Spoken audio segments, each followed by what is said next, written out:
샬롬, 이동춘 목사입니다. 오늘도 여러분의 삶이 주님의 평안으로 가득하시길 기원하며 하나님의 말씀을 나누겠습니다. 오늘 주시는 말씀은 야고보서 3장 13절에서부터 18절의 말씀입니다. 너희 중에 지혜와 총명이 있는 자가 누구냐? 그는 선행으로 말미암아 지혜의 온유함으로 그 행함을 보일지니라. 그러나 너희 마음속에 독한 시기와 다툼이 있으면 자랑하지 말라. 진리를 거슬러 거짓말하지 말라. 이러한 지혜는 위로부터 내려온 것이 아니요 땅 위의 것이요 정욕의 것이요 귀신의 것이니 시기와 다툼이 있는 곳에는 혼란과 모든 악한 일이 있음이라.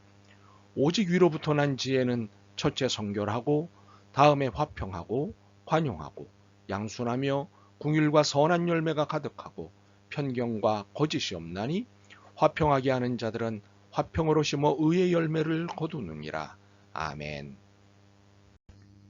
야고보서 3장 13절로부터 18절 말씀을 본문으로 세상의 지혜와 하늘의 지혜의 차이라는 제목으로 말씀을 나누도록 하겠습니다.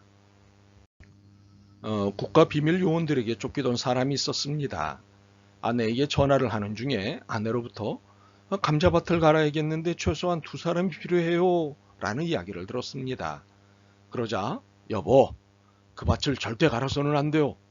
그 밭에는 무기가 들어있어 라고 말을 했습니다. 다음 날 군인 몇 사람이 들이닥쳐서는 다짜고짜 감자밭을 파헤쳐 놓더니 돌아가는 것이었습니다. 다음 날 남편으로부터 전화가 왔고 아내는 그 사실을 염려스럽게 남편에게 전해 주었습니다. 그러자 남편은 이제는 밭에 감자를 심으시오. 이 이야기는 믿거나 말거나입니다. 그러나 감자를 심기 위해서는 밭을 갈아야 하는데 이것은 지식입니다. 그러나 감자밭을 일구게 한 남편의 전략은 지혜입니다. 오늘은 지혜라는 키워드에 관심을 갖는 본문을 만나고 있습니다. 그래서 이해를 돕기 위해 지식과 지혜의 차이점을 정리하는 중입니다. 지식과 지혜에 대해 많은 정의가 있습니다. 그중 다음의 정의가 마음에 듭니다.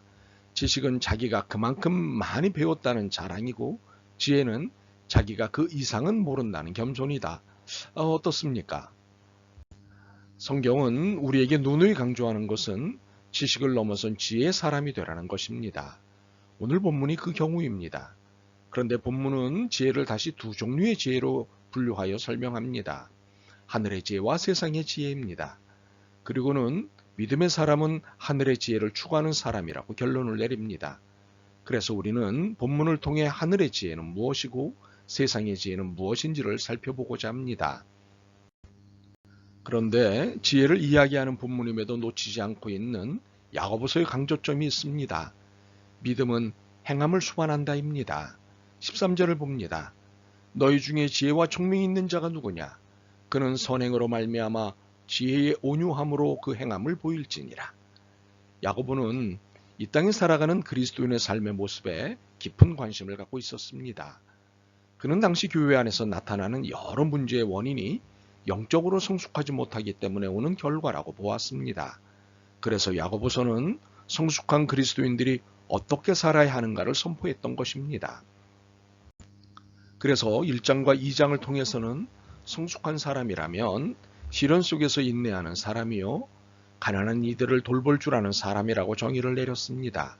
3장에서는 실제적인 예를 통하여 말하고 있는데 성숙한 믿음의 사람이라면 혀를 조절할 수 있어야 한다는 설명이었습니다. 이처럼 오늘 본문에서도 성숙한 그리스도인의 삶이라는 주제를 말하고자 하는 것입니다. 그러므로 우리가 오늘 본문의 키워드인 지혜를 논할 때도 행함이 있는 성숙한 그리스도인의 삶을 저변에 깔고 있다는 것을 기억해야 합니다. 우선 세상의 지혜는 영적으로 성숙하지 못한 그리스도인의 모습을 나타내는 반면 성숙한 그리스도인들은 하나님께서 주시는 지혜를 따라 성숙한 삶의 열매인 성결, 화평, 관용, 양순, 궁율과 선한 열매가 가득하며 거짓이 없는 의의 열매를 가득 맺는다는 것입니다. 13절입니다. 너희 중에 지혜와 총명이 있는 자가 누구냐? 그는 선행으로 말미암아 지혜의 온유함으로 그 행함을 보일지니라. 여기서 온유함이라는 단어를 주목해야 합니다. 온유는 우유부단이 아닙니다. 사나운 짐승이 길들여지는 것입니다. 그러므로 참된 온유는 주님의 사람으로 길들여지는 것을 말합니다. 그래서 지혜 있는 자는 하나님의 뜻이 무엇인지 알고 최선을 다해 그의 삶 가운데서 하나님의 뜻을 실천하려고 애쓰는 사람입니다. 역으로 하나님의 뜻을 알고자 하지 않고 하나님의 뜻에도 순종하지 않는 사람은 지혜가 있다 해도 세상의 지혜일 수밖에 없는 것입니다. 이것을 바탕으로 세상의 지혜를 이해해 보겠습니다. 세상의 지혜의 첫 번째 특징은 독한 시기입니다.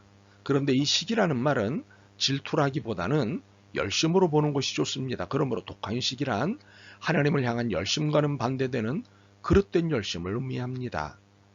세상의 지혜의 두 번째 특징은 다툼입니다. 이것은 시기의 결과로서 자연스럽게 따라오는 것입니다. 세상의 지혜의 세 번째 특징은 진리를 거슬러 거짓말하는 것입니다. 사람이 자기를 자랑하다 보면 과장하게 되고 자연스럽게 거짓이 동반됩니다. 바로 이러한 것들이 세상적 지혜의 특징이며 그 결과는 16절입니다. 시기와 다툼이 있는 곳에는 혼란과 모든 악한 일이 있음이라. 세상적인 지혜가 있는 곳은 질서가 붕괴되고 선이 사라집니다. 혼란만이 있을 뿐입니다. 그렇다면 하늘의 지혜의 특징은 무엇일까요? 본문은 위로부터 내려온 지혜, 위로부터 난 지혜라고 표현을 합니다. 위로부터 난 지혜의 첫 번째 특징은 온유입니다. 온유라는 것은 하나님의 사람으로 길들여졌다는 것을 의미합니다. 두 번째 특징은 성결입니다. 이는 혼합되지 않은 상태, 즉 세상과 구별된 삶을 일컫습니다. 이 두 번째 특징은 하늘의 지혜를 이해하는 데 가장 중요한 특징입니다. 우리 눈 속에 이물질이 들어가면 따갑고 괴로워 사물을 제대로 볼 수 없습니다. 이처럼 아무리 작은 죄라도 심령에 어두움을 들이고 하나님을 바로 볼 수 없게 합니다. 그러므로 교만과 허영, 욕심과 어리석음으로 인한 모든 죄를 버려야 합니다. 그리고 하나님이 주시는 지혜로 영적인 눈을 밝게 떠 성결한 삶을 살아야 합니다. 세 번째 특징은 화평으로 올바른 관계를 의미합니다. 네 번째 특징은 관용입니다. 대인관에서 타인을 자기와 동등하게 대하는 것입니다. 다섯 번째 특징은 긍휼입니다. 이것은 이웃에게 실제적인 도움을 주는 것을 말합니다. 여섯 번째 특징은 선한 열매로 이는 긍휼의 결과로 나타나는 것입니다. 일곱 번째 특징은 편견과 거짓이 없음인데 이는 흔들림이 없다는 것입니다. 이러한 하늘의 지혜를 얻은 사람은 솔로몬입니다. 열왕기상 3장 1절로부터 10절을 보면 솔로몬이 하나님께 천번의 제사를 드립니다. 천번의 제사가 다 드려지던 날 밤 하나님께서 솔로몬에게 나타나 그의 소원을 물어보십니다. 그러자 솔로몬은 이렇게 소원을 말합니다. 하나님이 제게 은혜를 베푸셔서 왕이 되게 하셨습니다. 그런데 저는 작은 아이입니다. 그런데 왕이신 하나님이 택하신 이 수많은 백성들을 정의롭게 다스려야 합니다. 그런데 제게는 그런 능력이 없습니다. 하오니 하나님께서 듣는 마음을 종에게 주사 주의 백성을 재판하여 선악을 분별하게 하옵소서. 우리는 일반적으로 솔로몬이 지혜를 구했다고 이해합니다만 아닙니다. 그가 구한 것은 듣는 마음, 히브리어로 샤마였습니다. 이는 순종하다, 복종하다라는 뜻입니다. 그는 지혜의 사람이 되기보다는 하나님 앞에 순종하는 사람이 되기를 원했습니다. 하나님이 들려주시는 음성을 들을 줄 알고 그 음성에 순종하는 삶을 살기를 원했습니다. 결국 하나님의 음성이 지혜이니 이 사실에 입각하면 솔로몬은 지혜로운 사람이 틀림없습니다.